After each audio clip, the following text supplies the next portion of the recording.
सतनाम श्री वाहिगुरु साहिब जीओ।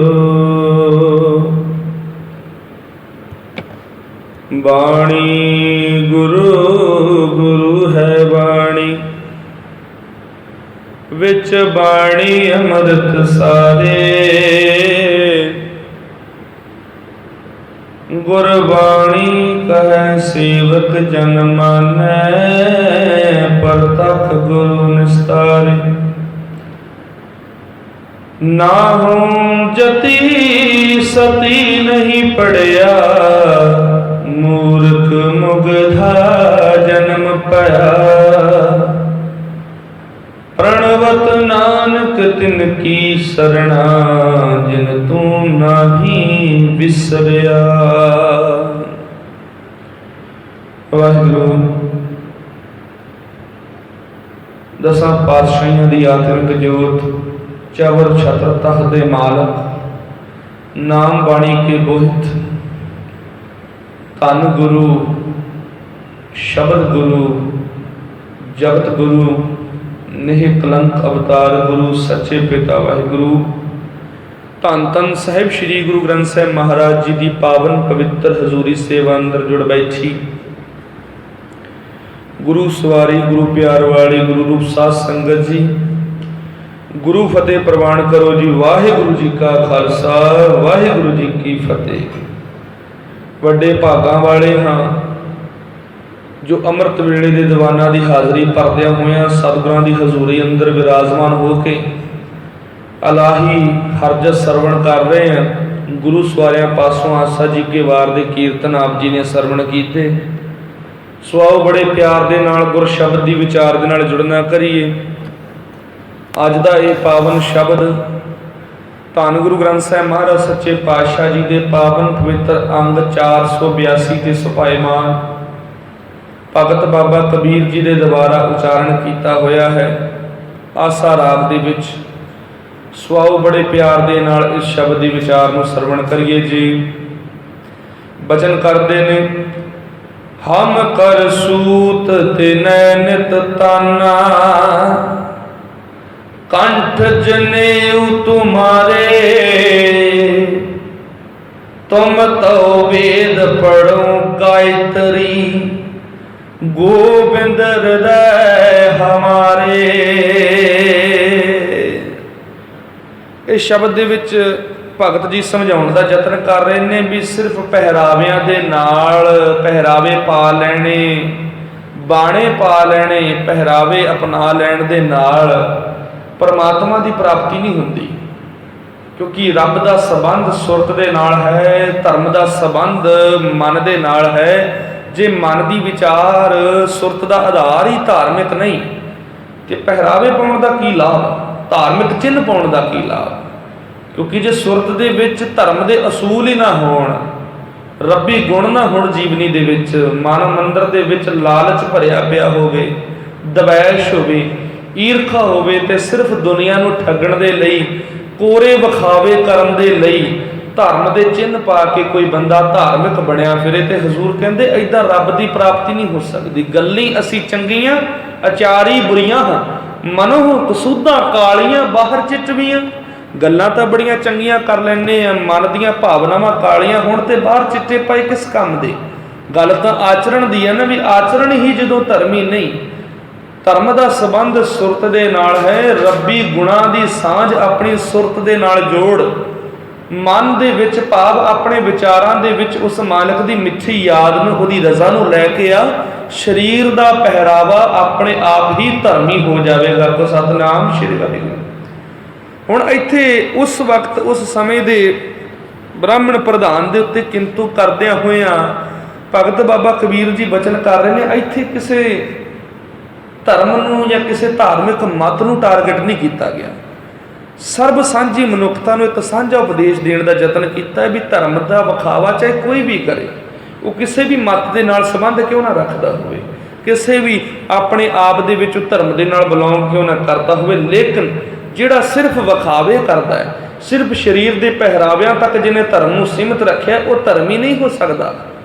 ਉਹਨੂੰ ਰੱਬ ਦੀ ਪ੍ਰਾਪਤੀ ਨਹੀਂ ਹੋ ਸਕਦੀ। ਰੱਬ ਦੀ ਪ੍ਰਾਪਤੀ ਉਹਨੂੰ ਹੁੰਦੀ ਹੈ ਜਿਨ੍ਹਾਂ ਦੇ ਮਨ ਦੇ ਵਿੱਚ ਪਰਮਾਤਮਾ ਦੀ ਰਜ਼ਾ ਹੋਵੇ, ਜੀਵਨ ਦੇ ਵਿੱਚ ਰੱਬੀ ਗੁਣ ਹੋਣ। ਹਮ ਕਰ ਸੂਤ ਤਨੈ ਨਿਤ ਤਾਨਾ, ਕੰਠ ਜਨੇਊ ਤੁਮਾਰੇ। ਬਚਨ ਕਰਦੇ ਨੇ, ਹੇ ਮੂਰਖ ਝੱਲੇ ਬ੍ਰਾਹਮਣ। ਹੁਣ ਇੱਥੇ ਬ੍ਰਾਹਮਣ ਦਾ ਭਾਵ ਕਿਸੇ ਧਾਰਮਿਕ ਬੰਦੇ ਦੇ ਨਾਲ ਨਹੀਂ, ਬ੍ਰਾਹਮਣ ਦਾ ਭਾਵ ਉਹ ਅਗਿਆਨੀ ਬੰਦਾ ਜਿਹਦੇ ਕੋਲੇ ਗਿਆਨ ਬੜਾ ਧਰਮ ਦਾ, ਲੇਕਿਨ ਗਿਆਨ ਦੀ ਕਮਾਈ ਜ਼ਿੰਦਗੀ ਦੇ ਵਿੱਚ ਨਹੀਂ। ਉਹ ਕਿਸੇ ਵੀ ਗੁੱਟ ਦੇ ਨਾਲ ਸੰਬੰਧਿਤ ਹੋ ਸਕਦਾ ਹੈ। ਕਹਿੰਦੇ ਜੇ ਤੈਨੂੰ ਇਸ ਕਰਕੇ ਆਪਣੀ ਉੱਚੀ ਜਾਤ ਦਾ ਮਾਣ ਹੈ ਵੀ ਤੂੰ ਉੱਚਾ ਬਣਿਆ ਫਿਰਦਾ, ਉੱਚੀ ਜਾਤ ਵਾਲਾ ਹੈ, ਆਪਣੇ ਆਪ ਨੂੰ ਉੱਚਾ ਜਾਤੀਆ ਅਖਵਾਉਣਾ ਹੈ ਤੇ ਦੂਸਰਿਆਂ ਨੂੰ ਸ਼ੁੱਧਰ ਤੇ ਨੀਵਾਂ ਕਹਿ ਦਿੰਦਾ, ਇਹ ਨਿਯਮ ਲਾਗੂ ਕਰ ਦਿੱਤੇ ਵੀ ਕੋਈ ਨੀਚ ਕੋਈ ਸ਼ੁੱਧਰ ਰੱਬ ਦਾ ਨਾਂ ਨਹੀਂ ਲੈ ਸਕਦਾ, ਸੁਣ ਨਹੀਂ ਸਕਦਾ। ਐਡੇ ਵੱਡੇ ਵੱਡੇ ਪ੍ਰਤੀਬੰਧ ਲਾ ਦਿੱਤੇ ਪਰਮਾਤਮਾ ਦੀ ਭਗਤੀ ਤੇ ਵੀ, ਤੇ ਤੂੰ ਆਪਣੇ ਆਪ ਨੂੰ ਉੱਚਾ ਬਣਾ ਲਿਆ। ਕੀ ਕਾਰਨ ਹੈ ਉੱਚਾ ਹੋਣ ਦਾ? ਵੀ ਤੇਰੇ ਗਲ ਦੇ ਵਿੱਚ ਜਨੇਊ ਹੈ ਜੋ ਸਾਡੇ ਗਲ ਦੇ ਵਿੱਚ ਨਹੀਂ। ਵੀ ਤੂੰ ਧਰਮ ਦਾ ਚਿੰਨ੍ਹ ਪਾਇਆ ਹੋਇਆ, ਧਰਮ ਦਾ ਬਾਣਾ ਪਾਇਆ ਹੋਇਆ, ਤੇ ਤੂੰ ਆਪਣੇ ਆਪ ਨੂੰ ਜਗਤ ਦਾ ਗੁਰੂ ਬਣਾ ਕੇ ਬੈਠਾ ਹੈ, ਗਲ ਦੇ ਵਿੱਚ ਜਨੇਊ ਪਾ ਕੇ ਬੈਠਾ ਤੇ ਦੂਸਰਿਆਂ ਨੂੰ ਸ਼ੁੱਧਰ ਕਹਿਣਾ, ਦੂਸਰਿਆਂ ਨੂੰ ਨੀਵਾਂ ਕਹਿਣਾ ਹੈ। ਤਾਂ ਵੇਖ, ਕਬੀਰ ਜੀ ਕਹਿੰਦੇ ਜੇ ਜਨੇਊ ਪਾਉਣ ਦੇ ਨਾਲ ਧਾਰਮਿਕ ਬਣੀਦਾ ਤੇ ਬੇਸ਼ੱਕ ਮੈਂ ਗਲ ਦੇ ਵਿੱਚ ਨਹੀਂ ਪਾਇਆ ਤੇ ਮੈਨੂੰ ਪਾਉਣ ਨਹੀਂ ਦਿੱਤਾ, ਲੇਕਿਨ ਵੇਖ ਮੇਰਾ ਤਾਂ ਕੰਮ ਹੀ ਸੂਤ ਦੇ ਤਾਣੇ ਬੁਣਨਾ ਹੈ ਤੇ ਮੇਰੇ ਘਰ ਦੇ ਵਿੱਚ ਤਾਂ ਬੜੀ ਕਿਸਮਾਂ ਦਾ ਸੂਤ ਪਿਆ ਰਹਿੰਦਾ ਕੱਚਾ। ਨਿੱਤ ਪ੍ਰਤੀ ਦਿਨ ਮੈਂ ਉਹਦੇ ਨਾਲ ਆਪਣਾ ਤਾਣਾ ਬਾਣਾ ਬੁਣਦਾ ਹਾਂ। ਤੇ ਸਿਰਫ ਜਨੇਊ ਦੇ ਨਾਲ ਜਾਂ ਸੂਤ ਦੇ ਨਾਲ ਤਾਂ ਧਰਮ ਪੈਦਾ ਨਹੀਂ ਹੁੰਦਾ ਨਾ। ਬਚਨ ਕੀਤੇ, ਤੁਮ ਤੋ ਵੇਦ ਪੜੋ ਗਾਇਤਰੀ ਗੋਬਿੰਦ ਹਿਰਦੈ ਹਮਾਰੇ। ਤੇਰਾ ਧਰਮ ਸਿਰਫ ਜ਼ਬਾਨ ਤੱਕ ਸੀਮਤ ਹੈ, ਤੈਨੂੰ ਵੇਦਾਂ ਦਾ ਗਿਆਨ ਹੈ, ਧਾਰਮਿਕ ਗ੍ਰੰਥਾਂ ਦਾ ਗਿਆਨ ਹੈ, ਲੇਕਿਨ ਤੂੰ ਗਾਇਤਰੀ ਮੰਤਰ, ਧਾਰਮਿਕ ਗ੍ਰੰਥ, ਗੀਤਾ, ਰਮਾਇਣ, ਕੁਰਾਨ ਤੂੰ ਸਿਰਫ ਤੇ ਸਿਰਫ ਜ਼ਬਾਨ ਦੇ ਨਾਲ ਪੜ੍ਹਦਾ ਹੈ। ਲੇਕਿਨ ਮੈਂ ਆਪਣੇ ਮਨ ਦੇ ਵਿੱਚ ਉਸ ਸੱਚੇ ਰੱਬ ਦੀ ਮਿੱਠੀ ਯਾਦ ਨੂੰ ਵਸਾਇਆ ਹੋਇਆ। ਗੋਬਿੰਦ ਹਿਰਦੈ ਹਮਾਰਾ, ਆਪਣੀ ਸੁਰਤ ਦੇ ਵਿੱਚ ਰੱਬੀ ਗੁਣ ਕਮਾਏ ਹੋਏ ਨੇ। ਸਿਰਫ ਧਾਰਮਿਕ ਗ੍ਰੰਥ ਪੜ੍ਹਨ ਤੱਕ ਹਜ਼ੂਰ ਨੇ ਬਚਨ ਕੀਤੇ ਨੇ ਧੰਨ ਗੁਰੂ ਗ੍ਰੰਥ ਸਾਹਿਬ ਮਹਾਰਾਜ ਦੇ ਵਿੱਚ। ਸਤਿਗੁਰ ਨੂੰ ਸਭ ਕੋ ਵੇਖਦਾ, ਜੇਤਾ ਜਗਤ ਸੰਸਾਰ। ਡਿਠੈ ਮੁਕਤ ਨ ਹੋਵਈ ਜਿਚਰ, ਸ਼ਬਦ ਨਾ ਕਰੇ ਵਿਚਾਰ। ਸਿਰਫ ਗੁਰੂ ਨੂੰ ਵੇਖ ਲੈਣਾ, ਗੁਰੂ ਦੇ ਦੀਦਾਰ ਨਹੀਂ। ਸ਼ਬਦ ਦੀ ਵਿਚਾਰ ਜਿੰਨਾ ਚਿਰ ਸੁਰਤ ਦਾ ਆਧਾਰ ਨਹੀਂ ਬਣਦੀ, ਅਸੀਂ ਗੁਰੂ ਤੋਂ ਵਾਂਝੇ ਹਾਂ, ਗੁਰੂ ਤੋਂ ਸੱਖਣੇ ਹਾਂ। ਕਿਉਂਕਿ ਗੁਰੂ ਕੋਈ ਸਰੀਰ ਨਹੀਂ, ਸ਼ਬਦ ਗੁਰੂ ਸੁਰਤ ਧੁਨ ਚੇਲਾ। ਪਵਨ ਆਰੰਭ ਸਤਿਗੁਰ ਮਤ ਵੇਲਾ। ਆਪਣੀ ਸੁਰਤ, ਆਪਣੀ ਵਿਚਾਰ ਨੂੰ ਗੁਰੂ ਦੀ ਵਿਚਾਰ ਦੇ ਵਿੱਚ ਮਿਲਾਉਣਾ ਹੈ। ਨਾਨਕ ਲੀਨ ਭਇਓ ਗੋਬਿੰਦ ਸਿਉ ਜਿਉ ਪਾਨੀ ਸੰਗ ਪਾਨੀ। ਫਿਰ ਪਰਿਪੂਰਨ ਪਰਮਾਤਮਾ ਦੇ ਨਾਲ ਆਤਮਾ ਦਾ ਮਿਲਣ ਹੋ ਜਾਂਦਾ ਹੈ। ਬਚਨ ਕੀਤੇ, ਮੇਰੀ ਜਿਹਬਾ ਬਿਸ਼ਨ ਨੈਣ ਨਾਰਾਇਣ।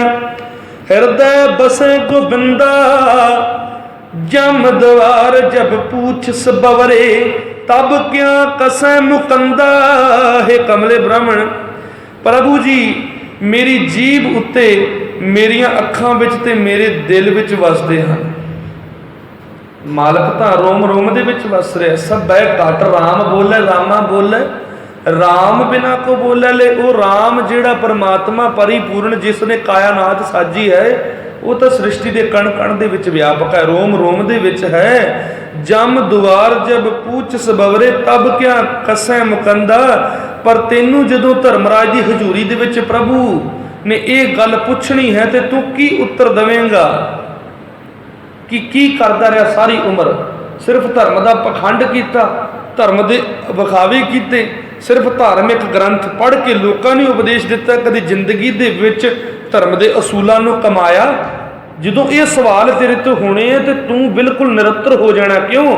ਕਿਉਂਕਿ ਤੇਰਾ ਰੱਬ, ਤੇਰਾ ਗਿਆਨ ਸਿਰਫ ਤੇ ਸਿਰਫ ਜ਼ਬਾਨ ਤੱਕ ਹੈ। ਤੂੰ ਧਰਮ ਨੂੰ ਸਿਰਫ ਸਰੀਰ ਦੇ ਲਈ ਵਰਤਿਆ, ਲੇਕਿਨ ਧਰਮ ਸਾਡੀ ਮੱਤ, ਸਾਡੀ ਸੁਰਤ, ਸਾਡੀ ਆਤਮਾ ਦਾ ਆਧਾਰ ਹੈ। ਪਰਮਾਤਮਾ ਦਾ ਨਾਮ ਸਾਡੀ ਰੂਹ ਦੀ ਖੁਰਾਕ ਹੈ। ਤੇ ਮਨ ਮੰਦਰ ਤਨ ਵੇਸ ਕਲੰਦਰ। ਬੇਸ਼ੱਕ ਅੱਜ ਤੁਸੀਂ ਰੋਕ ਦਿੱਤਾ ਵੀ ਕੋਈ ਛੁੱਦਰ, ਕੋਈ ਨੀਚ ਮੰਦਰ ਦੇ ਵਿੱਚ ਨਹੀਂ ਜਾ ਸਕਦਾ, ਰੱਬ ਦਾ ਨਾਂ ਨਹੀਂ ਲੈ ਸਕਦਾ, ਲੇਕਿਨ ਸਾਨੂੰ ਕਿਸੇ ਪੱਥਰ ਦੇ ਬਣੇ ਹੋਏ ਮੰਦਿਰ ਦੇ ਵਿੱਚ ਜਾਣ ਦੀ ਲੋੜ ਨਹੀਂ। ਜਿਨ੍ਹਾਂ ਦੇ ਮਨ ਦੇ ਵਿੱਚ ਹੀ ਪਰਮਾਤਮਾ ਵਸਿਆ ਹੋਵੇ ਉਹਨਾਂ ਦਾ ਮਨ ਮੰਦਿਰ ਤਾਂ ਨਿਵੇਸ ਕਲੰਦਰ ਘਟ ਹੀ ਤੀਰਥ ਨਾਵਾ। ਏਕ ਸ਼ਬਦ ਮੇਰੇ ਪ੍ਰਾਣ ਬਸਤ ਹੈ ਬਹੁੜ ਜਨਮ ਨਾਵਾ। ਮੁੜ ਕੇ ਜਨਮ ਮਰਨ ਦਾ ਗੇੜ ਨਹੀਂ ਸਹਾਰਨਾ ਪੈਂਦਾ, ਕਿਉਂਕਿ ਮਨ ਹੀ ਮੰਦਿਰ ਬਣਾ ਦਿੱਤਾ ਸੱਚੇ ਗੁਰੂ ਨੇ। ਸੱਚੇ ਗੁਰੂ ਤੋਂ ਸੱਚ ਦਾ ਸ਼ਬਦ ਲੈ ਕੇ ਜਦੋਂ ਜ਼ਿੰਦਗੀ ਦੇ ਵਿੱਚ ਕਮਾਇਆ, ਮਨ ਮੰਦਿਰ ਤਨ ਵੇਸ ਕਲੰਦਰ ਘਟ ਹੀ ਤੀਰਥ ਨਾਵਾ। ਹਿਰਦਾ ਘਰ ਹੀ ਤੀਰਥ ਬਣ ਗਿਆ। ਅੰਦਰ ਗਿਆਨ ਦਾ ਸਰੋਵਰ ਪੈਦਾ ਹੋ ਗਿਆ। ਗਿਆਨ ਦੇ ਸਰੋਵਰ ਦੇ ਵਿੱਚ ਨਹਾ ਕੇ ਅਗਿਆਨਤਾ ਦੀ ਮੈਲ ਖਤਮ ਹੋ ਗਈ, ਵਿਕਾਰਾਂ ਦੀ ਮੈਲ ਖਤਮ ਹੋ ਗਈ ਤੇ ਆਤਮਾ ਨਿਰਮਲ ਹੋ ਕੇ ਪਰਿਪੂਰਨ ਪਰਮਾਤਮਾ ਦੇ ਨਾਲ ਮਿਲ ਗਈ। ਆਖੋ ਸਤਨਾਮ ਸ਼੍ਰੀ ਵਾਹਿਗੁਰੂ। ਹਮ ਗੁਰੂ ਤੁਮ ਗੁਆਰ ਗੁਸਾਈ ਜਨਮ ਜਨਮ ਰਖਵਾਰੇ। ਕਈ ਜਨਮਾਂ ਤੋਂ ਤੁਸੀਂ ਲੋਕ ਸਾਡੇ ਰਾਖੇ ਬਣੇ ਹੋ ਤੇ ਅਸੀਂ ਤੁਹਾਡੀਆਂ ਗਾਵਾਂ ਬਣੇ ਹੋਏ ਹਾਂ, ਤੁਹਾਡੀਆਂ ਗਾਈਆਂ ਬਣੇ ਹੋਏ ਹਾਂ ਤੇ ਤੁਸੀਂ ਸਾਡੇ ਖਸਮ ਗਵਾਲੇ। ਕਬ ਹੂੰ ਨ ਪਾਰ ਉਤਾਰ ਚਰਾਏ ਹੂੰ ਕੈਸੇ ਖਸਮ ਹਮਾਰੇ। ਪਰ ਕਦੇ ਤੁਸੀਂ ਸਾਨੂੰ ਨਦੀ ਤੋਂ ਪਾਰ ਚਰਾਉਣ ਵਾਸਤੇ ਨਹੀਂ ਲੈ ਕੇ ਗਏ। ਭਾਵ ਕਦੇ ਸੰਸਾਰ ਸਮੁੰਦਰ ਦੇ ਵਿੱਚੋਂ ਪਾਰ ਹੋਣ ਦੀ ਜੁਗਤ ਨਹੀਂ ਦੱਸੀ। ਸਿਰਫ ਆਪਣੇ ਘਰ ਪਰੇ ਸਾਡੇ ਤੋਂ ਚੜਾਵੇ ਲੁੱਟੇ, ਬੜਾ ਕੁਛ ਲੁੱਟਿਆ, ਲੇਕਿਨ ਕਦੇ ਸੱਚੀ ਜੁਗਤ ਨਹੀਂ ਦੱਸੀ ਵੀ ਰੱਬ ਦੀ ਪ੍ਰਾਪਤੀ ਕਿੱਦਾਂ ਕੀਤੀ ਜਾਵੇ, ਇਸ ਸੰਸਾਰ ਸਮੁੰਦਰ ਦੇ ਵਿੱਚੋਂ ਪਾਰ ਕਿੱਦਾਂ ਲੰਘਿਆ ਜਾਵੇ। ਫਿਰ ਕਿਸ ਤਰ੍ਹਾਂ ਦੇ ਤੁਸੀਂ ਖਸਮ ਹੋ ਸਾਡੇ।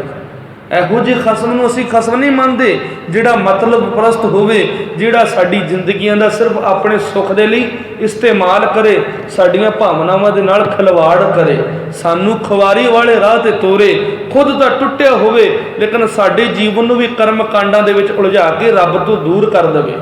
ਐਸੇ ਖਸਮ ਸਾਨੂੰ ਮਨਜ਼ੂਰ ਨਹੀਂ। ਤੂੰ ਬਾਮਨ ਮੈਂ ਕਾਸਿਕ ਜੁਲਹਾ ਬੂਝੋ ਮੋਰ ਗਿਆਨਾ। ਇਹ ਠੀਕ ਹੈ ਵੀ ਤੁਸੀਂ ਕਾਸੀ ਦੇ ਉੱਚ ਕੋਟੀ ਦੇ ਬ੍ਰਾਹਮਣ ਹੋ, ਉੱਚ ਜਾਤੀਏ ਬ੍ਰਾਹਮਣ ਹੋ, ਭਾਵ ਤੈਨੂੰ ਮਾਣ ਹੈ ਆਪਣੀ ਵਿਦਿਆ ਦਾ ਵੀ ਤੂੰ ਕਾਂਸੀ ਦੇ ਵਿੱਚ ਵਿਦਿਆ ਹਾਸਲ ਕੀਤੀ ਹੈ ਤੇ ਮੈਂ ਜਾਤ ਦਾ ਜੁਲਾਹਾ ਹਾਂ ਜਿਸ ਨੂੰ ਤੁਹਾਡੀ ਵਿਦਿਆ ਪੜ੍ਹਨ ਦਾ ਹੱਕ ਨਹੀਂ। ਤੁਸੀਂ ਫਤਵਾ ਲਾ ਦਿੱਤਾ ਵੀ ਵਿਦਿਆ ਨਹੀਂ ਪੜ੍ਹ ਸਕਦਾ ਜੁਲਾਇਆ। ਇਹ ਨੀਚ ਹੈ, ਇਹ ਨੀਵਾਂ ਹੈ।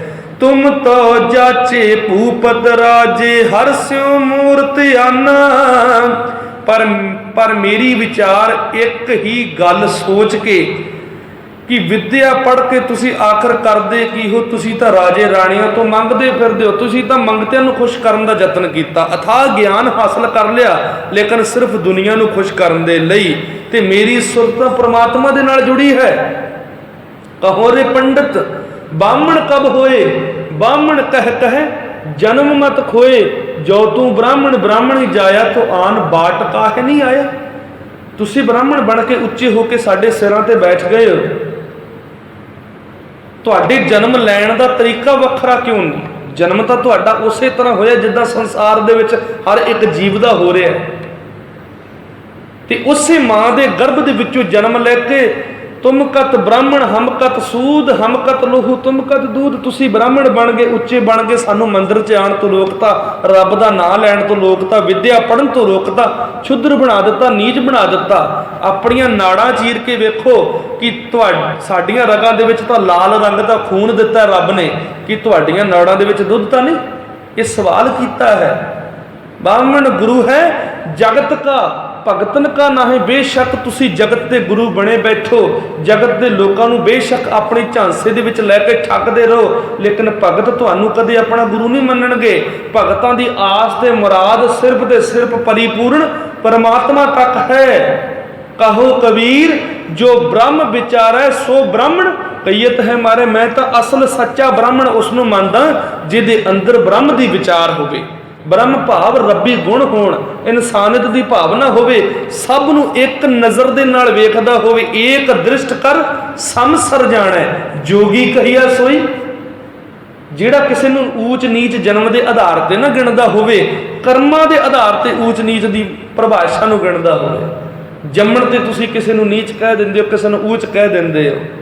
ਕਿ ਧਰਮ ਦਾ ਸੰਬੰਧ ਸਰੀਰ ਦੇ ਨਾਲ?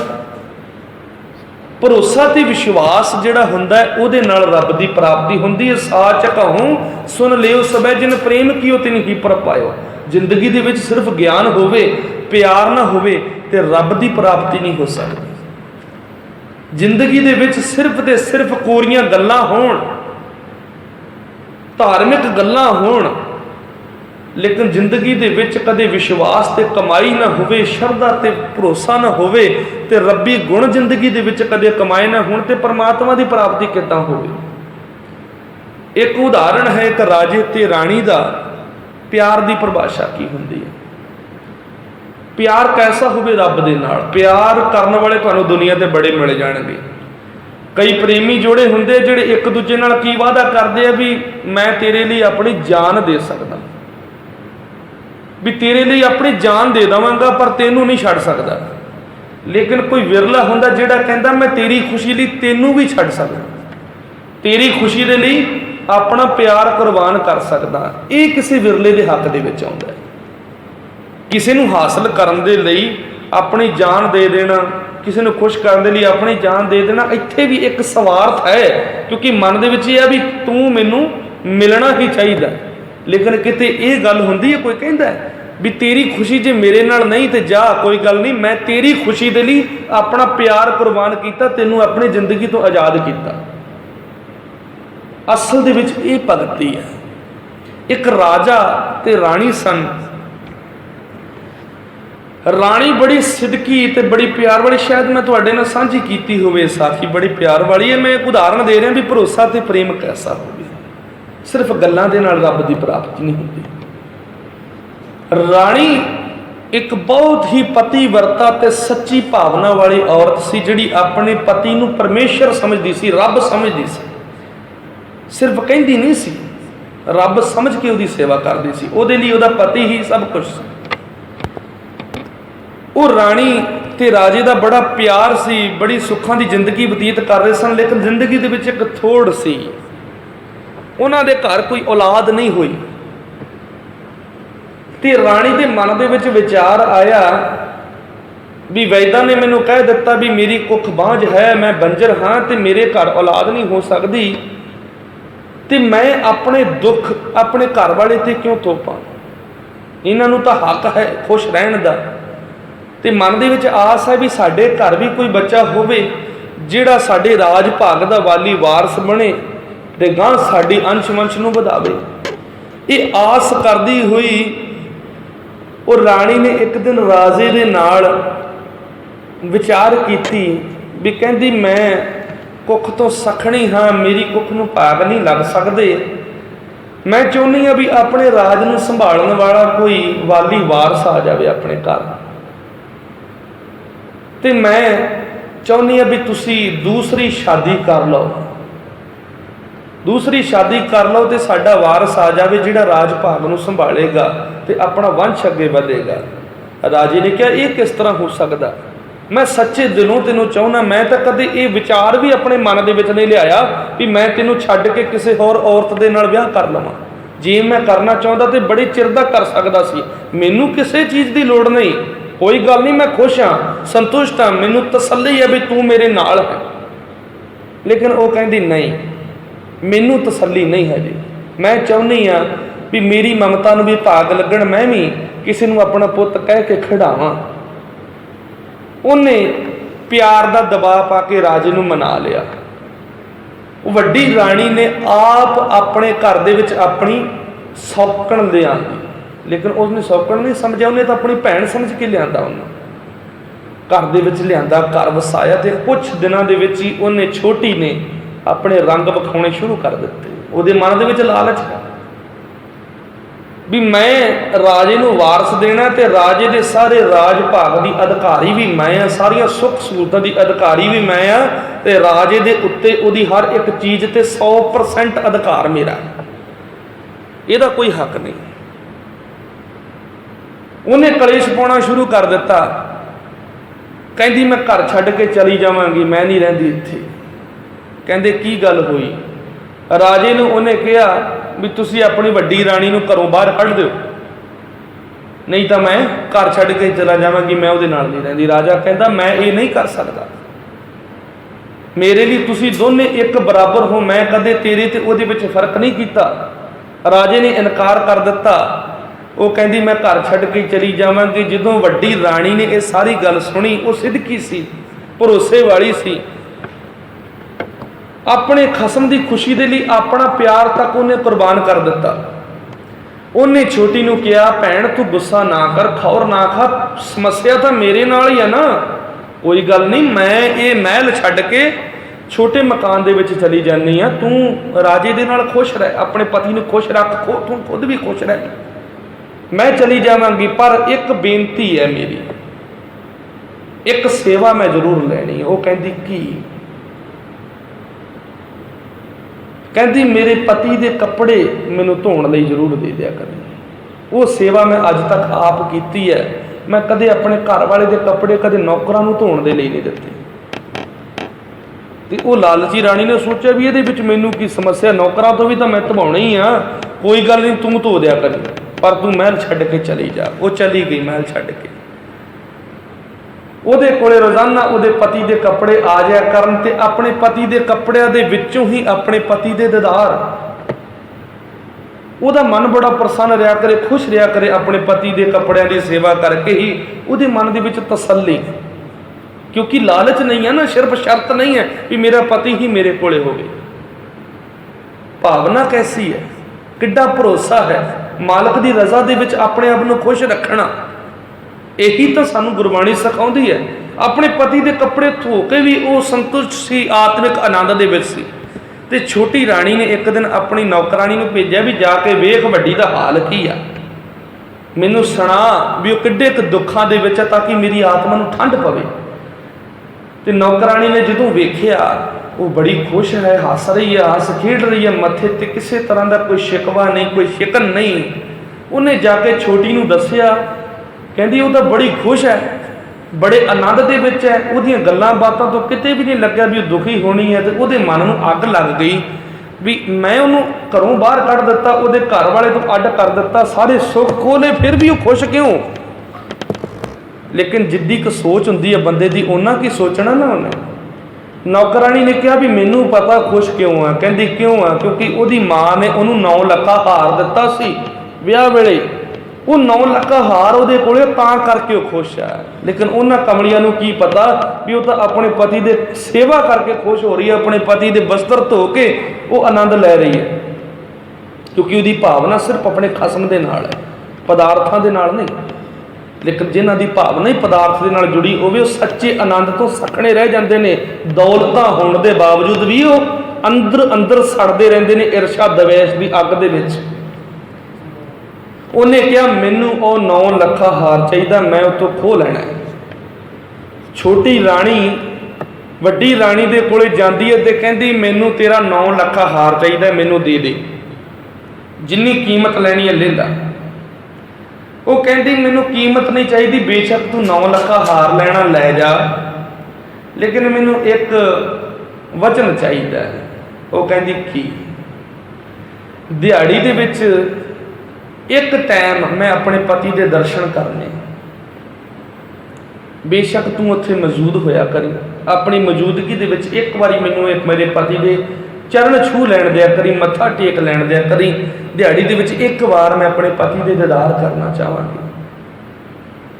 ਉਹਨੇ ਕਿਹਾ ਠੀਕ ਹੈ, ਤੂੰ 9 ਲੱਖਾਂ ਹਾਰ ਮੈਨੂੰ ਦੇ ਦੇ, ਤੇ ਦਿਹਾੜੀ ਦੇ ਵਿੱਚ ਇੱਕ ਵਾਰੀ ਆ ਜਾਇਆ ਕਰਨੀ, ਮੈਂ ਆਪਣੀ ਮੌਜੂਦਗੀ ਦੇ ਵਿੱਚ ਤੈਨੂੰ ਤੇਰੇ ਘਰ ਵਾਲੇ ਦੇ ਦੀਦਾਰ ਕਰਵਾ ਦਿਆ ਕਰਾਂਗੇ।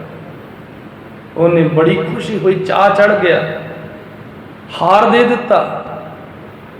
ਅੱਜ ਦਿਨ ਆਇਆ ਹੈ, ਵੱਡੀ ਰਾਣੀ ਬੜੇ ਸਮੇਂ ਬਾਅਦ, ਬੜੇ ਵਿਲੰਬ ਦੇ ਬਾਅਦ ਆਪਣੇ ਖਸਮ ਦੇ ਘਰ ਦੇ ਵਿੱਚ ਆਈ ਹੈ।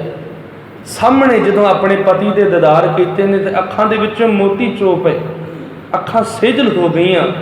ਮੱਥਾ ਟੇਕਿਆ ਆਪਣੇ ਪਤੀ ਦੇ ਚਰਨਾਂ ਦੇ ਵਿੱਚ, ਚਰਨ ਸਪਰਸ਼ ਕੀਤੇ, ਆਪਣੇ ਅੱਖਾਂ ਦੇ ਅਥਰੂਆਂ ਦੇ ਨਾਲ ਆਪਣੇ ਪਤੀ ਦੇ ਚਰਨ ਧੋ ਦਿੱਤੇ, ਚਰਨ ਨਹੀਂ ਛੱਡੇ।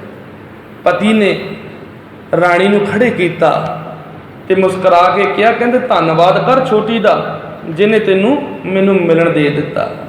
ਤੇ ਵੱਡੀ ਰਾਣੀ ਨੇ ਕਿਹਾ ਨਹੀਂ, ਮੈਂ ਇਸ ਦਾ ਧੰਨਵਾਦ ਨਹੀਂ ਕਰਨਾ, ਮੈਂ ਇਸ ਨਾ ਸ਼ੁਕਰੀ ਦਾ ਕਦੇ ਧੰਨਵਾਦ ਨਹੀਂ ਕਰਨਾ। ਕਹਿੰਦਾ ਕਿਉਂ? ਇਸ ਦਾ ਕੀ ਧੰਨਵਾਦ ਕਰਾਂ ਜਿਹੜੀ ਪਦਾਰਥਾਂ ਦੇ ਲਈ ਆਪਣੇ ਖਸਮ ਦੇ ਦਰਸ਼ਨ ਹੀ ਵੇਚ ਦੇਵੇ। ਮੈਂ ਇਸ ਦਾ ਕੀ ਧੰਨਵਾਦ ਕਰਾਂ ਜਿਹਨੂੰ ਆਪਣੇ ਖਸਮ ਦੇ ਨਾਲ ਪਿਆਰ ਨਹੀਂ, ਸਿਰਫ ਪਦਾਰਥਾਂ ਦੇ ਨਾਲ ਪਿਆਰ ਹੋਵੇ। ਉਹ ਕਹਿੰਦਾ ਹੈ ਇਹ ਕਿੱਦਾਂ? ਕਹਿੰਦੀ ਹਾਂ ਮੈਂ ਅੱਜ ਤੁਹਾਡੇ ਦਰਸ਼ਨ ਕਰਨ ਦੇ ਲਈ ਆਈ ਹਾਂ, ਲੇਕਿਨ ਇਹਦੀ ਰਹਿਮਤ ਨਾਲ ਨਹੀਂ, ਇਹਦੇ ਲਾਲਚ ਦੇ ਨਾਲ ਆਈ। ਇਹਨੇ ਮੈਨੂੰ ਤੁਹਾਡੇ ਦਰਸ਼ਨਾਂ ਦੇ ਬਦਲੇ 9 ਲੱਖਾਂ ਹਾਰ ਕੀਮਤ ਲਈ ਹੈ ਮੇਰੇ ਤੋਂ, ਫਿਰ ਤੁਹਾਨੂੰ ਇੱਕ ਦਿਨ ਵਿੱਚ ਮੈਨੂੰ ਤੁਹਾਡੇ ਦਰਸ਼ਨ ਕਰਨ ਦੀ ਇਹਨੇ ਇਜਾਜ਼ਤ ਦਿੱਤੀ ਹੈ। ਰਾਜੇ ਨੇ ਜਦੋਂ ਇਹ ਗੱਲ ਸੁਣੀ ਬੜਾ ਗੁੱਸਾ ਹੋਇਆ, ਕ੍ਰੋਧ ਆਇਆ। ਉਹ ਕਹਿੰਦਾ ਮੇਰੀ ਨਜ਼ਰਾਂ ਤੋਂ ਦੂਰ ਹੋ ਜਾ, ਤੇਰੀ ਭਾਵਨਾ ਸਿਰਫ ਲਾਲਚੀ ਸੀ, ਤੇਰਾ ਮੋਹ ਸਿਰਫ ਪਦਾਰਥਾਂ ਦੇ ਨਾਲ ਸੀ, ਤੂੰ ਕਦੇ ਸੱਚੇ ਦਿਲੋਂ ਨਹੀਂ ਮੈਨੂੰ ਚਾਹਿਆ। ਤੇ ਇੱਕ ਆਹ ਵੇਖ, ਜਿਹਨੇ ਆਪਣਾ ਸਭ ਕੁਝ ਤਿਆਗ ਦਿੱਤਾ, ਜਿਹਦੇ ਲਈ ਮੈਂ ਹੀ ਸਭ ਕੁਝ ਸੀ, ਤੇ ਮੇਰੀ ਖੁਸ਼ੀ ਦੇ ਲਈ ਇਹਨੇ ਮੈਨੂੰ ਹੀ ਛੱਡ ਦਿੱਤਾ, ਮੇਰੇ ਤੋਂ ਹੀ ਦੂਰ ਹੋ ਗਈ। ਵਿਰਹਾ ਦਾ ਵਿਛੋੜਾ ਦਾ ਦੁੱਖ ਸਹਾਰਿਆ, ਲੇਕਿਨ ਫਿਰ ਵੀ ਕਦੇ ਪਦਾਰਥਾਂ ਦਾ ਲਾਲਚ ਨਹੀਂ ਕੀਤਾ। ਵੱਡੀ ਰਾਣੀ ਨੂੰ ਆਪਣੇ ਗਲ ਦੇ ਨਾਲ ਲਾ ਲਿਆ, ਛੋਟੀ ਦਾ ਤਿਆਗ ਹੋ ਗਿਆ। ਬੇਮੁਖ ਹੋਏ ਰਾਮ ਤੇ ਲੱਗਣ ਜਨਮ ਵਿਜੋਗ ਦੀ। ਹੁਣ ਮੈਂ ਇਹ ਗੱਲ ਜੋੜ ਰਿਹਾ ਵੀ ਜਦੋਂ ਸਾਡੀ ਭਗਤੀ, ਸਾਡੀ ਭਾਵਨਾ ਸਿਰਫ ਲਾਲਚ ਕਰਕੇ ਰੱਬ ਦੇ ਨਾਲ ਜੁੜੀ ਹੋਵੇ ਤੇ ਕਦੇ ਵੀ ਉਸ ਭਗਤੀ ਨੂੰ ਫਲ ਨਹੀਂ ਲੱਗਦਾ। ਸਭ ਕੁਝ ਪਦਾਰਥ ਹੁੰਦਿਆਂ ਹੋਣ ਦੇ ਬਾਵਜੂਦ ਹੀ ਬੰਦਾ ਸਖਣਾ ਰਹਿ ਜਾਂਦਾ ਹੈ, ਲੇਕਿਨ ਜਿਨ੍ਹਾਂ ਦਾ ਪਿਆਰ ਸਿਰਫ ਤੇ ਸਿਰਫ ਪਰਿਪੂਰਨ ਪਰਮਾਤਮਾ ਦੇ ਨਾਲ ਹੋਵੇ, ਜਿਨ੍ਹਾਂ ਦਾ ਪਿਆਰ ਦਾਤੇ ਦੇ ਨਾਲ ਹੋਵੇ, ਤੇ ਦਾਤਾਂ ਦੁਨੀਆ ਦੀਆਂ ਆ ਕੇ ਉਹਨਾਂ ਦੀ ਝੋਲੀ ਦੇ ਵਿੱਚ ਪੈ ਜਾਂਦੀਆਂ ਨੇ। ਲੇਕਿਨ ਵਿਡੰਬਣਾ ਇੱਥੇ ਹੈ ਵੀ ਅਸੀਂ ਦਾਤੇ ਨੂੰ ਕਦੇ ਪਿਆਰ ਨਹੀਂ ਕੀਤਾ, ਅਸੀਂ ਦਾਤਾਂ ਨੂੰ ਪਿਆਰ ਕੀਤਾ। ਭਾਗ ਲਾਏ ਮਹਾਰਾਜ ਨੇ। ਰਾਣੀ ਤੇ ਰਾਜੇ ਦੀ ਜਿਹੜੀ ਪਿਆਰ ਭਰੀ ਭਾਵਨਾ ਨੂੰ ਫਲ ਲੱਗਾ, ਉਹਨਾਂ ਦੇ ਘਰ ਪੁੱਤਰ ਹੋਇਆ। ਮਾਲਕ ਨੇ ਬਰਕਤ ਕੀਤੀ, ਰਹਿਮਤ ਕੀਤੀ, ਉਹਨਾਂ ਨੂੰ ਹਰ ਇੱਕ ਖੁਸ਼ੀ ਬਖਸ਼ ਕੇ ਨਵਾਜਿਆ। ਸੱਚੀ ਭਾਵਨਾ ਨੂੰ ਫਲ ਲੱਗੇ, ਧਰਮੀ ਸੋਚ ਨੂੰ ਫਲ ਲੱਗਦੇ ਨੇ। ਹਜ਼ੂਰ ਕਹਿੰਦੇ ਨੇ ਜੇ ਰੱਬ ਦੇ ਨਾਲ ਪਿਆਰ ਕਰਦਾ, ਮਾਲਕ ਦੀ ਭਗਤੀ ਕਰਨ ਦਾ ਜੇ ਤੂੰ ਦਾਵਾ ਕਰਦਾ, ਤੇ ਭਗਤੀ ਕੈਸੀ ਹੋਵੇ। ਓ ਮਨ ਅਰਪੀ ਸਭ ਤਨ ਅਰਪੀ, ਅਰਪੀ ਸਭ ਦੇਸ। ਆਪਣਾ ਮਨ ਅਰਪਣ ਕਰਦੇ, ਆਪਣਾ ਤਨ ਅਰਪਣ ਕਰਦੇ, ਆਪਣੇ ਜਿਹੜੇ ਇੰਦਰੀਆਂ ਸਾਰੀਆਂ ਨੇ, ਇੰਦਰੀਆਂ ਦੇ ਦੇਸ਼, ਸਰੀਰ ਦੇ ਦੇਸ਼ ਸਾਰੇ ਅਰਪਣ ਕਰਦੇ, ਭਾਵ ਆਪਣਾ ਆਪ ਖਤਮ ਕਰਦੇ। ਹਾਂ ਸਿਰ ਅਰਪੀ ਤੇ ਸਮੀਤ ਪਿਆਰੇ, ਜੋ ਪ੍ਰਭ ਦੇ ਸੰਦੇਸ਼ਾ। ਤੇ ਜਿਹੜਾ ਰੱਬ ਦੀ ਗੱਲ ਸੁਣਾਵੇ ਉਹਦੇ ਲਈ ਆਪਣਾ ਸਿਰ ਵੀ ਵੱਢ ਕੇ ਉਹਨੂੰ ਅਰਪਣ ਕਰਦੇ। ਐਸੀ ਭਾਵਨਾ ਹੋਵੇ।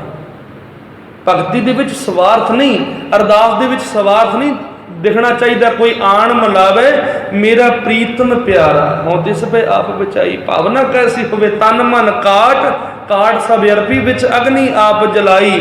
ਪੱਖਾ ਫੇਰੀ ਪਾਣੀ ਢੋਵਾ, ਜੋ ਦਿਵ ਸੁਖਾਈ। ਭਾਵਨਾ ਕੈਸੀ ਹੋਵੇ। ਕੋਈ ਜਨ ਹਰਸੋਂ ਦੇਵੈ ਜੋਰ, ਚਰਨ ਕਹਉ ਬਕੋਂ ਸੁਭ ਰਸਨਾ, ਦੀਜੇ ਪ੍ਰਾਨ ਅਕੋਰ। ਜਿਹੜਾ ਸਾਨੂੰ ਸਾਡੇ ਖਸਮ ਦੇ ਨਾਲ ਮਿਲਾ ਦੇਵੇ, ਉਹਦੇ ਲਈ ਆਪਣਾ ਆਪ ਕੁਰਬਾਨ ਕਰ ਦੇ। ਫਿਰ ਪਦਾਰਥਾਂ ਦੀ ਕੀ ਗੱਲ, ਜਦੋਂ ਪਦਾਰਥਾਂ ਦਾ ਮਾਲਕ ਹੀ ਸਾਨੂੰ ਮਿਲ ਜਾਵੇ, ਦਾਤਾਂ ਦਾ ਮਾਲਕ ਦਾਤਾ ਜਦੋਂ ਮਿਲ ਜਾਵੇ, ਦਾਤਾ ਜ਼ਿੰਦਗੀ ਦੇ ਵਿੱਚ ਆ ਜਾਵੇ, ਤੇ ਦਾਤਾਂ ਦੀ ਥੋੜ ਨਹੀਂ। ਹਜ਼ੂਰ ਕਹਿੰਦੇ ਨੇ ਧਰਮ ਦੇ ਵਿਖਾਵੇ ਕਰਕੇ ਸਿਰਫ ਦਾਤਾਂ ਦੇ ਲਈ ਆਪਣੇ ਗਿਆਨ ਨੂੰ ਕਾਲਾ ਨਾ ਕਰ। ਤੇਰੇ ਕੋਲੇ ਗਿਆਨ ਬੜਾ ਹੈ, ਤੇਰੇ ਕੋਲੇ ਸੋਝੀ ਬੜੀ ਹੈ, ਤੇਰੇ ਕੋਲੇ ਸਿਆਣਪਾਂ ਤੇ ਚਤਰਾਈਆਂ ਬੜੀਆਂ ਨੇ, ਤੇ ਇਹਨਾਂ ਸਿਆਣਪਾਂ ਨੂੰ ਜੋ ਮਾਲਕ ਨੇ ਤੈਨੂੰ ਬਖਸ਼ੀਆਂ ਨੇ, ਇਹਨਾਂ ਨੂੰ ਪਦਾਰਥਾਂ ਦੇ ਵਿੱਚ ਵਿਅਰਥ ਨਾ ਗਵਾ। ਸੱਚੀ ਭਾਵਨਾ ਦੇ ਨਾਲ ਰੱਬੀ ਗੁਣਾਂ ਨੂੰ ਜ਼ਿੰਦਗੀ ਦੇ ਵਿੱਚ ਵਸਾ ਕੇ ਚੱਲ। ਕੈਸੇ ਗੁਣ। ਜਗ ਜੀਵਨ ਐਸਾ, ਸੁਪਨੇ ਜੈਸਾ, ਜੀਵਨ ਸੁਪਨ ਸਮਾਨ। ਜਗ ਜੀਵਨ ਦਾ ਅਰਥ ਹੈ, ਜਗ ਦਾ ਅਰਥ ਹੈ ਜਗਤ ਦੇ ਵਿੱਚ, ਜੀਵਨ ਦਾ ਅਰਥ ਹੈ ਜ਼ਿੰਦਗੀ, ਉਮਰ। ਜਗਤ ਵਿੱਚ ਮਨੁੱਖ ਦੀ ਜ਼ਿੰਦਗੀ ਅਜਿਹੀ ਹੈ ਜਿੱਦਾਂ ਇੱਕ ਸੁਪਨਾ। ਜ਼ਿੰਦਗੀ ਇੱਕ ਸੁਪਨੇ ਦੇ ਵਰਗੀ ਹੈ। ਇੱਥੇ ਜਗ ਜੀਵਨ, ਜਗ ਤੇ ਜੀਵਨ ਦੋਨੇ ਅੱਡ ਨੇ, ਲੇਕਿਨ ਜੇ ਜਗਜੀਵਨ ਇਕੱਠਾ ਆ ਜਾਵੇ, ਜਗਜੀਵਨ ਦਾ ਅਰਥ ਹੈ ਜਗਤ ਨੂੰ ਜੀਵਨ ਦੇਣ ਵਾਲਾ। ਇੱਥੇ ਗੱਲ ਪਰਮਾਤਮਾ ਦੀ ਹੋ ਜਾਂਦੀ ਹੈ, ਜਗਜੀਵਨ ਨਾਮ ਤੁਮਾਰਾ। ਲੇਕਿਨ ਇੱਥੇ ਜਗ ਤੇ ਜੀਵਨ ਦੋਨੇ ਵੱਖਰੇ ਵੱਖਰੇ ਲਫ਼ਜ਼ ਨੇ। ਭਾਵ ਜਗਤ ਦੇ ਵਿੱਚ ਮਨੁੱਖ ਦੀ ਉਮਰ, ਮਨੁੱਖ ਦੀ ਜ਼ਿੰਦਗੀ ਇੱਕ ਸੁਪਨੇ ਦੀ ਤਰ੍ਹਾਂ ਕੀ ਪਤਾ ਕਿਹੜੇ ਵੇਲੇ ਟੁੱਟ ਜਾਣੀ ਹੈ। ਭਾਵਨਾ ਰੱਬ ਦੇ ਨਾਲ ਹੋਵੇ। ਸਾਚ ਕਰ ਹਮ ਗਾਂਠ ਦੀਨੀ, ਛੋੜ ਪਰਮ ਨਿਧਾਨ। ਪਰ ਅਸਾਂ ਤਾਂ ਸਭ ਤੋਂ ਉੱਚੇ ਸੁੱਖ ਤੇ ਖਜ਼ਾਨੇ ਪ੍ਰਭੂ ਨੂੰ ਛੱਡ ਕੇ ਇਸ ਸੁਪਨ ਸਮਾਨ ਜੀਵਨ ਨੂੰ ਸਦਾ ਕਾਇਮ ਰਹਿਣ ਵਾਲਾ ਜਾਣ ਕੇ ਇਸ ਨੂੰ ਹੀ ਗੰਢ ਰੱਖਿਆ ਹੋਇਆ। ਭਾਵ ਸਾਰਾ ਪਿਆਰ ਹੀ ਪਦਾਰਥਾਂ ਦੇ ਨਾਲ ਹੈ। ਜਿਹਨੇ ਸੱਚਾ ਸੁੱਖ ਦੇਣਾ ਸੀ ਉਹਨੂੰ ਜ਼ਿੰਦਗੀ ਦੇ ਵਿੱਚੋਂ ਵਸਾਰ ਦਿੱਤਾ। ਜਿਨ ਪ੍ਰਭ ਜੀਓ ਪਿੰਡ ਥਾ ਦੀਆ ਤਿਸਕੀ ਭਾਓ, ਭਗਤ ਨੇ ਸਾਧੀ। ਜਿਸ ਮਾਲਕ ਦੀ ਕਿਰਪਾ ਦੇ ਨਾਲ ਖੁਸ਼ੀ ਮਿਲਣੀ, ਜਿਸ ਮਾਲਕ ਦੀ ਕਿਰਪਾ ਦੇ ਨਾਲ ਆਨੰਦ ਮਿਲਣਾ, ਜਿਸ ਮਾਲਕ ਦੀ ਕਿਰਪਾ ਦੇ ਨਾਲ ਮਨ ਨੂੰ ਠੰਡ ਮਿਲਣੀ ਹੈ, ਤਪਤ ਕਲੇਜੇ ਦੇ ਵਿੱਚ ਸ਼ੀਤਲਤਾ ਆਉਣੀ ਹੈ, ਕਦੇ ਉਹਨੂੰ ਜ਼ਿੰਦਗੀ ਦੇ ਵਿੱਚ ਵਸਾਇਆ ਨਹੀਂ। कल मैं उदाहरण दिता, पिछे जे 2 दिन 3 दिन होए आ, एक फिल्म स्टार जिहड़ा सुशांत सिंह राजपूत जिन्हें सुइसाइड किया, आत्मघात किया। जे दौलत की गल करिए तो सब कुछ सी उहदे कोले, पैसा सी, नाम सी, रुतबा सी, नामी एक्टर सी, नामी कलाकार सी, लेकिन मानसिक तौर पर वह पीड़ित सी, उहदा हिरदा टुटिया होया सी। टुटे हुए हिरदे दे नाल उहने अपनी जीवन लीला अपने हथी खत्म कर ली। सोचो की भावना होगी उस वक्त जो अपनी जिंदगी नूं उन्हें खुद खत्म किया अपने हथी, किन्ना टुट गया होएगा वो दुनिया तो, किन्ना टुट गया होएगा अपनी जिंदगी तो। कि पदार्थ कदे सुख दे सकते हैं? जे गल गड्डियां कारां दी करिए तो बहुत महंगिया महंगिया सी उहदे कोले, जे गल घरां दी करिए तो बहुत महंगे महंगे घर सी उहदे कोले, दौलत अपार सी, रुतबा सी फिल्म जगत दे विच, लेकिन फिर भी उन्हें अपनी जीवन लीला नूं अपने हथी खत्म किया। 32-33 साल की, 34 साल की उम्र सी। जिन्ना चिर मालक की रहमत जिंदगी के नाल होवे, कदे पदार्थ ते पैसा सुख नहीं दे सकता, लेकिन असी सारा सुख सिर्फ पैसे दे विचों लभ्या। ते पैसे दे विचों, पदार्थों दे विचों सुख लेने के लिए मनुख करजाई हो जाता, ते करजाई होकर अपनी आत्मा नूं दिन प्रति दिन विकारां की भट्ठी दे उत्ते साड़दा है, अंदरों ही अंदरों खत्म हो जाता है।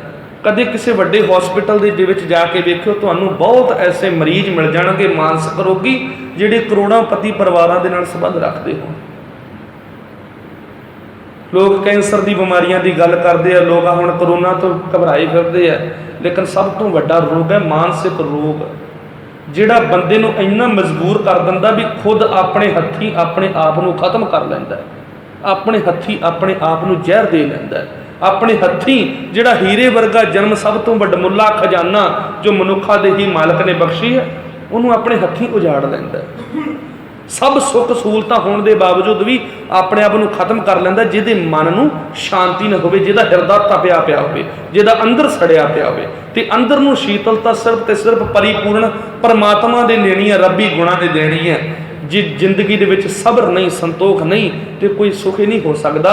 अपार दौलतां होने के बावजूद भी बाबा माया मोह हित कीन, हे बाबा असा माया दे नाल मोह प्यार पाया होया है, जिन ज्ञान रतन हिरलीन, ते जिसने साडा ज्ञान रूपी हीरा चुरा लिया, मन दे विचों ज्ञान नूं चोरी कर लिया, अज्ञानता दे हनेरे दे विच साडी जिंदगी नूं डबो दिता। नैन देख पतंग उर्जै पस न देखै आग, अग की लो वेख के पतंगा उहदे वाल झपटदा, अग की लो की खूबसूरती उन्होंने बड़ी प्यारी लगती, लेकिन पतंगा सिर्फ खूबसूरती नूं वेख के एक पल ये विचार नहीं करता भी उस अग ने तेनों साड़ के सवाह कर देना, तेरी जीवन लीला नूं खत्म कर देना। उस तरह माया रूपी अग, जैसी अगन उधर में तैसी बाहर माया, माया अगन सब इको जिही करता है खेल रचाया। जिहो जी अग ढिड दे विच है ना, ढिड की अग कभी शांत नहीं होंदी, सवेरे रोटी खाओ दोपहरे भुख लग जाती है, दोपहरे प्रशादा छको शाम को फिर भुख लग जाती है, दिहाड़ी दे विच 4 बारी खा लो, सारी उम्र बंदा खाता रहिंदा, लेकिन ढिड की अग बुझदी नहीं। उस तरह ये माया की अग है जिहड़ी बंदे नूं नित प्रति दिन साड़दी है, पल पल मचाउंदी है, कदे इतों सानू सच्ची शांति नहीं मिल सकती। थाके नैन श्रवण सुन थाके, थाकी सुंदर काया, जरा हाकदी सब मत थाकी, एक न थक समाया। माया दे चस्के, माया दे स्वाद भोगद्या भोगद्या तेरियां अखां थक जाणगियां, तेरे कन थक जाणगे, तेरा सारा शरीर थक जाएगा, तेरी बुढ़ी होकर तेरी मत भी थक जाएगी, लेकिन माया का प्रभाव तेनों कदे ललचाउणों नहीं थकदा। माया ममता मोहनी जिन विण दंतां जा खाया, ये बिना दंदां तो तेरी आत्मिक जीवन नूं खा जाती है। मनमुख खाधे गुरमुख उभरे, जिन्हें सच नाम चितलाया। मन के पिछे भजन वाले खाधे गए, लेकिन जिहड़े गुरमुख सी, जिन्होंने अपनी मत नूं खत्म करके गुरु की विचार का आसरा ले लिया, सच नूं जिंदगी दे विच वसा लिया, विवेक जिंदगी दे विच आ गया, वो अपने जीवन का उद्धार कर लैंदे, वो कदे दे झांसे दे विच फसदे नहीं। काल फांस ने मुगद चेतै कनक कामन लाग, जिद्दां एक पतंगा ਸਿਰਫ ਦੀਵੇ ਦੀ ਲੋ ਦੀ ਖੂਬਸੂਰਤੀ ਵੇਖ ਕੇ ਉਹਦੇ ਵੱਲ ਚਪਟ ਜਾਂਦਾ ਹੈ ਤੇ ਕਦੇ ਉਹ ਇਹ ਵਿਚਾਰ ਨਹੀਂ ਕਰਦਾ ਵੀ ਦੀਵੇ ਦੀ ਲੋ ਸੋਹਣੀ ਤਾਂ ਬੜੀ ਹੈ ਲੇਕਿਨ ਉਹਦੇ ਅੰਦਰ ਅੱਗ ਹੈ, ਸੇਕ ਹੈ, ਉਹਨੇ ਸਾੜ ਦੇਣਾ ਹੈ। ਉਹ ਬਿਨਾਂ ਸਮਝੇ ਉਹਦੇ ਕੋਲੇ ਚਲਾ ਜਾਂਦਾ ਹੈ, ਉਹਦੇ ਸਪਰਸ਼ ਦੇ ਵਿੱਚ ਆ ਕੇ ਸੜ ਕੇ ਮਰ ਜਾਂਦਾ ਹੈ। ਉਸੇ ਤਰ੍ਹਾਂ ਇਹ ਮਾਇਆ ਤੈਨੂੰ ਆਤਮਿਕ ਮੌਤ ਦਿੰਦੀ ਹੈ, ਕਦੇ ਤੂੰ ਇਹਦੇ ਸੱਚ ਨੂੰ ਨਹੀਂ ਪਛਾਣਿਆ। ਹਮੇਸ਼ਾ ਇਹਦੇ ਝਾਂਸੇ ਦੇ ਵਿੱਚ ਆ ਕੇ ਜ਼ਿੰਦਗੀ ਦੇ ਵਿੱਚ ਲਾਲਚ, ਫਰੈਬ, ਦਵੈਸ਼, ਇੱਕ ਦੂਜੇ ਤੋਂ ਈਰਸ਼ਾ, ਇੱਕ ਮਾਂ ਦੇ ਢਿੱਡੋਂ ਜੰਮੇ ਹੋਏ ਪੁੱਤ ਇੱਕ ਦੂਜੇ ਦੇ ਖੂਨ ਦੇ ਪਿਆਸੇ। ਮਾਇਆ ਦੇ ਪ੍ਰਭਾਵ ਨੇ ਪੁੱਤਾਂ ਨੂੰ, ਸਕੇ ਪੁੱਤਾਂ ਨੂੰ ਐਡਾ ਮਤਹੀਣ ਕਰ ਦਿੱਤਾ ਵੀ ਆਪਣੇ ਮਾਂ-ਬਾਪ ਨੂੰ ਜਿਨ੍ਹਾਂ ਨੇ ਜਨਮ ਦਿੱਤਾ ਧੱਕੇ ਮਾਰ ਕੇ ਗਲੀਆਂ ਸੁੱਟ ਦਿੰਦੇ ਨੇ। ਮਾਇਆ ਦਾ ਪ੍ਰਭਾਵ ਐਡਾ ਮਤ ਨੂੰ ਨਸ਼ਟ ਕਰ ਦਿੰਦਾ ਵੀ ਇੱਕ ਭਰਾ ਆਪਣੀ ਭੈਣ ਨੂੰ ਵੀ ਬਾਜ਼ਾਰ ਦੇ ਵਿੱਚ ਵੇਚ ਦਿੰਦਾ, ਇੱਕ ਪਿਓ ਆਪਣੀ ਬੇਟੀ ਦਾ ਸੌਦਾ ਕਰ ਦਿੰਦਾ ਹੈ। ਐਸੇ ਅੱਜ ਦੇ ਸਮਾਜ ਦੇ ਵਿੱਚ ਬੜਾ ਵੈਸੇ ਦੁੱਖ ਹੁੰਦਾ ਇਹ ਗੱਲਾਂ ਕਹਿਣ ਲੱਗਿਆਂ, ਬੜੀਆਂ ਸ਼ਰਮਿੰਦਗੀ ਭਰੀਆਂ ਗੱਲਾਂ ਨੇ, ਲੇਕਿਨ ਹਕੀਕਤ ਅੱਜ ਦੇ ਸਮਾਜ ਦੇ ਵਿੱਚ ਇੱਕ ਨਹੀਂ, ਤੁਸੀਂ ਇੰਟਰਨੈਟ ਦਾ ਖਜ਼ਾਨਾ ਖੋਲ੍ਹ ਕੇ ਵੇਖੋ, ਤੁਹਾਨੂੰ ਹਜ਼ਾਰਾਂ ਉਦਾਹਰਣ ਮਿਲ ਜਾਣਗੇ। ਅੱਜ ਦੀ ਬੀਤੇ ਸਮੇਂ ਦੀ ਤਾਂ ਤੁਸੀਂ ਗੱਲ ਛੱਡੋ, ਅੱਜ ਦੇ ਸਮੇਂ ਦੇ ਵਿੱਚ ਐਸੇ ਜਿਨ੍ਹਾਂ ਨੇ ਸਭ ਤੋਂ ਜ਼ਿਆਦਾ ਪਵਿੱਤਰ ਰਿਸ਼ਤਿਆਂ ਨੂੰ ਵੀ ਕਲੰਕਿਤ ਕਰ ਦਿੱਤਾ। ਕੀ ਹੈ ਇਹ? ਮਾਇਆ ਹੈ। ਇਹੀ ਮਾਇਆ ਦਾ ਪ੍ਰਭਾਵ ਹੈ ਜਿਹੜਾ ਇਨਸਾਨ ਦੇ ਅੰਦਰੋਂ ਇਨਸਾਨੀਅਤ ਹੀ ਖਤਮ ਕਰ ਦਿੰਦਾ ਹੈ, ਸੱਚੀ ਸੋਚ ਹੀ ਖਤਮ ਕਰ ਦਿੰਦਾ। ਦਰਿੰਦਗੀ ਵਾਲਾ ਜੀਵਨ ਬਣ ਜਾਂਦਾ, ਜਾਨਵਰਾਂ ਤੋਂ ਵੀ ਭੈੜਾ। ਐਸਾ ਕਰਮ ਜੋ ਇੱਕ ਖਤਰਨਾਕ ਜਾਨਵਰ ਵੀ ਨਹੀਂ ਕਰ ਸਕਦਾ, ਉਹ ਇਨਸਾਨ ਕਰ ਸਕਦਾ ਮਾਇਆ ਦੇ ਪ੍ਰਭਾਵ ਦੇ ਹੇਠਾਂ। ਬਚਨ ਕੀਤੇ ਕਰ ਵਿਚਾਰ ਵਿਕਾਰ ਪਰ ਹਰ ਤਰਨ ਤਾਰਨ ਸੋਏ। ਤੂੰ ਵਿਚਾਰ ਛੱਡ ਦੇ ਅਤੇ ਪ੍ਰਭੂ ਨੂੰ ਚੇਤੇ ਕਰ। ਉਹੀ ਇੱਕ ਸੰਸਾਰ ਸਮੁੰਦਰ ਦੇ ਵਿੱਚੋਂ ਤਾਰਨ ਦੇ ਲਈ ਜਹਾਜ਼ ਹੈ। ਨਾਨਕ ਨਾਮ ਜਹਾਜ਼ ਹੈ, ਚੜ੍ਹੇ ਸੋ ਉਤਰੇ ਪਾਰ। ਜੋ ਸ਼ਰਧਾ ਕਰ ਸੇਵਦੇ ਗੁਰ ਪਾਰ ਉਤਾਰਨ ਹਾਰ। ਨਾਮ ਹੀ ਪਰਮਾਤਮਾ ਦਾ ਜਹਾਜ਼ ਹੈ। ਨਾਮ ਕੀ? ਰੱਬੀ ਗੁਣ, ਰੱਬੀ ਸਾਂਝ, ਰੱਬ ਦੀ ਰਜ਼ਾ, ਉਹਦਾ ਹੁਕਮ। ਕੁਦਰਤ ਦੇ ਬਣਾਏ ਹੋਏ ਨਿਯਮਾਂ ਦੇ ਮੁਤਾਬਕ ਆਪਣੇ ਜੀਵਨ ਨੂੰ ਢਾਲ ਲਾ, ਕਦੇ ਖਿਲਾਫੀ ਨਾ ਕਰ। ਜੋ ਅਸੂਲ ਜ਼ਿੰਦਗੀ ਜੀਣ ਦੇ ਰੱਬ ਨੇ ਕਾਇਮ ਕੀਤੇ, ਉਹਨਾਂ ਅਸੂਲਾਂ ਦੇ ਮੁਤਾਬਕ ਜ਼ਿੰਦਗੀ ਜੀ,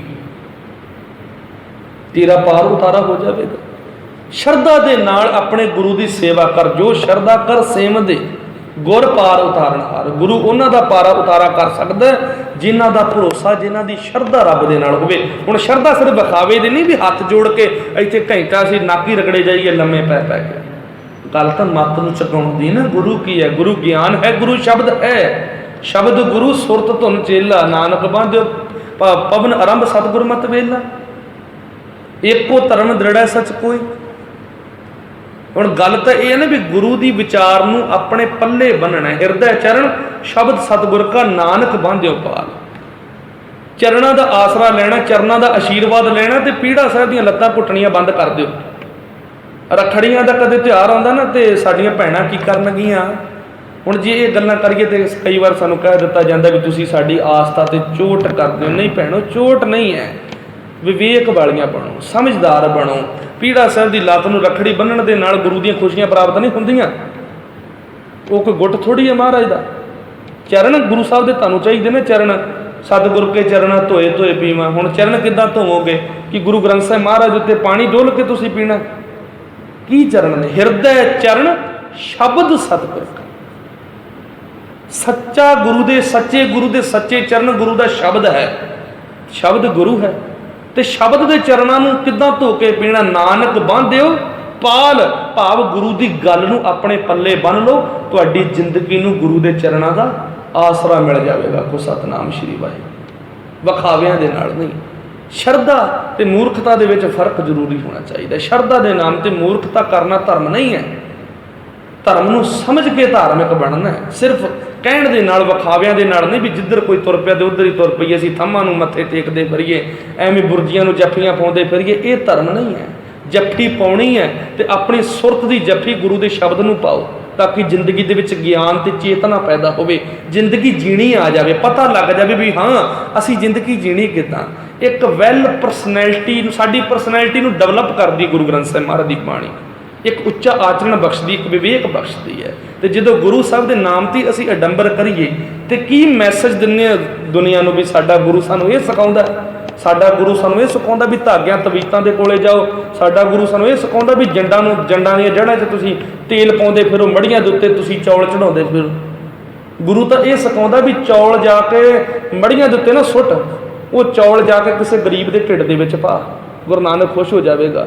ਜਿਹੜਾ ਸਰੋਂ ਦਾ ਤੇਲ ਤੂੰ ਜੰਡਾਂ ਦੀਆਂ ਜੜ੍ਹਾਂ ਦੇ ਵਿੱਚ ਪਾਇਓ ਨਾ, ਜੰਡ ਦੀ ਜੜ੍ਹ ਨੂੰ ਤੇਲ ਦੀ ਲੋੜ ਨਹੀਂ, ਉਹਨੂੰ ਪਾਣੀ ਦੀ ਲੋੜ ਆ। ਪਾਣੀ ਦੇ, ਜੰਡ ਤੈਨੂੰ ਅਸੀਸ ਦੇ ਦੇਵੇਗਾ ਉਹ ਰੁੱਖ, ਉਹਨੂੰ ਪਾਣੀ ਦੀ ਲੋੜ, ਉਹਨੂੰ ਤੇਲ ਦੀ ਲੋੜ ਨਹੀਂ। ਤੇਲ ਉਹਦੀ ਜੜ੍ਹ 'ਚ ਨਾ ਡੋਲ, ਉਹ ਤੇਲ ਕਿਸੇ ਗਰੀਬ ਦੇ ਘਰੇ ਦੇ ਆ, ਕੋਈ 2 ਵਕਤ ਦੀ ਉਹ ਰੋਟੀ ਪ੍ਰਸ਼ਾਦਾ ਬਣਾ ਕੇ ਛਕ ਲਵੇਗਾ, ਪਰਮਾਤਮਾ ਖੁਸ਼ ਹੋ ਜਾਵੇਗਾ। ਇਹਨਾਂ ਗੁਣਾਂ ਨੂੰ ਜ਼ਿੰਦਗੀ ਦੇ ਵਿੱਚ ਵਸਾਉਣਾ, ਧਰਮ ਦੇ ਨਾਂ ਤੇ ਪਖੰਡ ਤੇ ਅਡੰਬਰ ਨਹੀਂ ਕਰਨੇ, ਪਖੰਡਾਂ ਦੇ ਤੋਂ ਸਖਤ ਵਰਜਿਆ। ਇੱਕ ਉੱਚਾ ਸੁੱਚਾ ਇਨਸਾਨ ਬਣਾਉਂਦੀ ਹੈ ਬਾਣੀ। ਆਖਰੀ ਬਚਨ, ਕਰ ਵਿਚਾਰ ਵਿਕਾਰ ਪਰ ਹਰ ਤਰਨ ਤਾਰਨ ਸੋਏ। ਤੂੰ ਵਿਚਾਰ ਛੱਡ ਦੇ ਅਤੇ ਪ੍ਰਭੂ ਨੂੰ ਚੇਤੇ ਕਰ, ਕਿਉਂਕਿ ਉਹੀ ਸੰਸਾਰ ਸਮੁੰਦਰ ਦੇ ਵਿੱਚੋਂ ਤਾਰਨ ਲਈ ਜਹਾਜ਼ ਹੈ।